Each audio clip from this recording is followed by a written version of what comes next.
بسم اللہ الرحمن الرحیم۔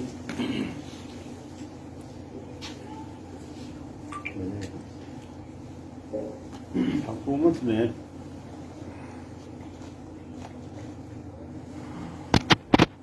اعلان کیا ہے کہ ہم سینٹ کا الیکشن فروری میں کرائیں۔ یہ باتیں بھی ان کے حلقوں سے سامنے آئی ہیں کہ ووٹنگ شو آف ہینڈز کے ساتھ ہوگی۔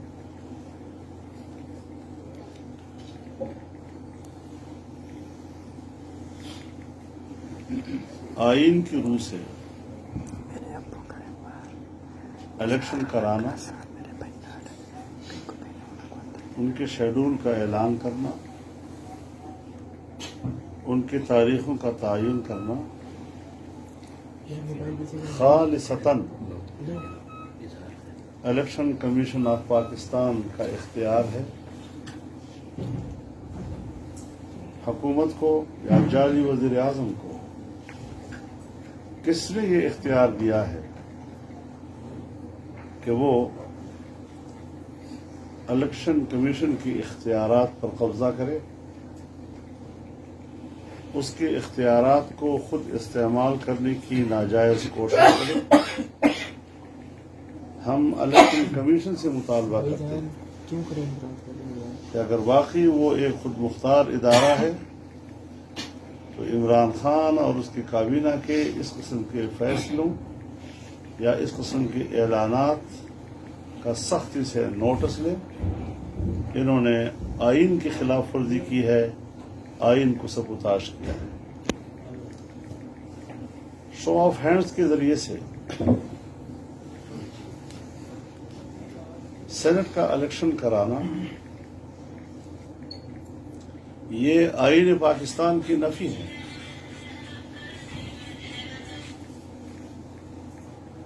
آئین کی روح سے یہ الیکشن بیلٹ پیپر اور خفیہ بیلٹ پیپر کے ذریعے ہی ہو سکتا ہے۔ اس کے علاوہ اور کوئی آئینی طریقہ نہیں۔ صدارتی آرڈیننس سے طریقہ انتخاب کو تبدیل نہیں کیا جا سکتا۔ سپریم کورٹ آئین کے کسی شق کی تشریح تو کر سکتی ہے، لیکن وہ آئین کو تبدیل کرنے کا اختیار نہیں رکھتی اور نہیں اس قسم کے کیس کو سننے کا اس کے پاس اختیار ہے۔ اور پھر آپ جانتے ہیں کہ سینٹ کا انتخاب متناسب نمائندگی سے ہوتا ہے۔ ممکن ہی نہیں ہے کہ شو آف ہینڈ کے ساتھ یہ الیکشن ہو سکے۔ اس میں پوائنٹس گنے جاتے ہیں، اور اگر ایک کامیاب رکن پوائنٹس مکمل کر لیتا ہے تو اس کے بچے ہوئے پوائنٹس اگلے امیدوار کی طرف منتقل ہوتے ہیں۔ یہ تو کاغذ کے اوپر بیٹھ کر حساب کتاب کرنے کا معاملہ ہے۔ لگتا ہے کہ پوری کابینہ جاہل ہے۔ اس قسم کی جاہلانہ گفتگو یہی لوگ کر سکتے ہیں، اور پھر کہتے ہیں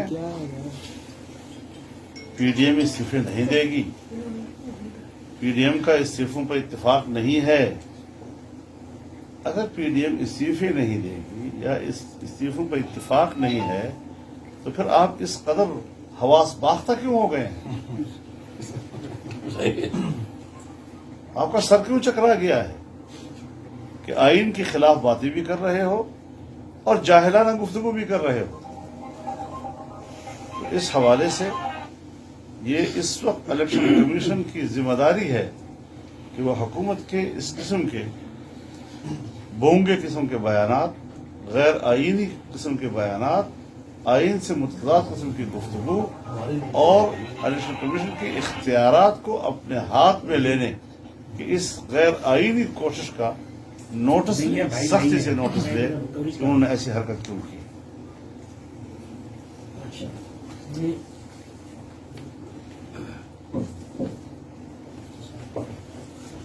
آج جب میں آپ حضرات سے گفتگو کر رہا ہوں تو بدقسمتی سے آج کا دن 16 دسمبر ہے. 16 دسمبر ہماری تاریخ کا وہ سیاہ دن ہے جب جنرل نیازی نے انڈیا کے جنرل اروڑا کے سامنے ہتھیار ڈال دیے. 90,000 پاکستانی فوجیوں نے ہتھیار کیوں ڈالے؟ تاریخ کا وہ ایسا بدنما داغ ہے ہمارے اوپر، لیکن اس کی وجہ کیا ہے؟ اس کی بنیادی وجہ یہ ہے کہ فوج بمقابلہ عوام کے آ گئی تھی، اور جب بھی فوج اپنے عوام کے مقابلے میں آتی ہے تو پھر اس قسم کے تلخ قسم کے نتائج سامنے آتے ہیں. اسی لیے میں نے اس بات پر تشویش کا اظہار کیا کہ میں دیکھ رہا ہوں کہ ایک بار پھر اسٹیبلشمنٹ عوام کے مقابلے میں آ رہی ہے، جس کا نتیجہ ملک کے اندر انارکی کے علاوہ اور کچھ نہیں ہو سکتا. پاکستان کی بقا کا مسئلہ ہے. آخر فوج کی قیادت کو پڑی کیا ہے کہ وہ ایک ناجائز حکومت کو تحفظ فراہم کر رہی ہے اور اس پر بضد ہے. اس قسم کی روش فوراً ترک کر دینی چاہیے. الیکشن دوبارہ اور عوام کو اس کی امانت واپس کرنا ناگزیر ہو چکا ہے. اس کے علاوہ اب کوئی دوسرا راستہ نہیں. لہذا اس وقت عوام کی رائے سنی. آج وہ بدبخت دن ہے جب ہمارا ملک دو رخت ہوا تھا. آج وہ بدبخت دن ہے جب آرمی پبلک اسکول پشاور پر حملہ ہوا. 400 سے زیادہ چھوٹے چھوٹے بچے شہید کر دیے گئے. آج کا دن وہ بدبخت دن ہے جب 2008 میں باجوڑ کے ایک مدرسے پر چھوٹے چھوٹے بچے جو قرآن مجید کی تلاوت کر رہے تھے اور حفظ قرآن میں مشغول تھے ان کو شہید کر دیا گیا. اس لحاظ سے میں آج کے دن کو پاکستان کی تاریخ کا انتہائی ایک سیاہ دن قرار دیتا ہوں اور پھر متنبہ کرنا چاہتا ہوں اپنی اسٹیبلشمنٹ کو کہ وہ عوام کی شانہ بشانہ کھڑی ہو جائے، عوام کے حق کے لیے اپنی ضد چھوڑ دے اور ایک ناجائز حکومت کا تحفظ اور اس کی پشتیبانی سے دستبردار ہو جائے. بہت بہت شکریہ.